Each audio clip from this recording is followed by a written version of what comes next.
Hello guys, কেমন আছো সবাই? অনেক দিন পর আবার একটা নতুন ব্লগ নিয়ে চলে আসলাম। ছোট্ট একটা ব্লগ করলাম তোমাদের জন্য। অনেক দিন পর আজকে আমি আর আমার হাজব্যান্ড একটু বাজারে গেলাম, কিন্তু এই গরমে তো কোথাও যাইতে ইচ্ছা করে না, কিন্তু কি করব, কাজ থাকলে তো অবশ্যই বের হতে হবেই বাইরে।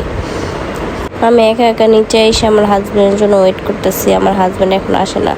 তারপর আমার হাজব্যান্ড আসতেছে, আইসা বলতেছে তাড়াতাড়ি চলো, লেট হয়ে গেছে, তার নাকি কাজে লেট হয়ে যেতেছে।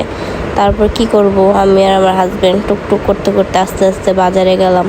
বাজারে গেলে যেগুলো কেনাকাটা করার ছিল সব কয়টা কিনলাম। বাজারে যেয়ে দেখি এত গরম পড়ছে, মানে গরমে দাঁড়ানোই যেতেছে না। তারপর যেগুলো দরকার ছিল সব কিছুই কেনাকাটা করলাম। কেনাকাটা করে আমার হাজব্যান্ড জিজ্ঞেস করতেছে, কিছু খাবা তুমি?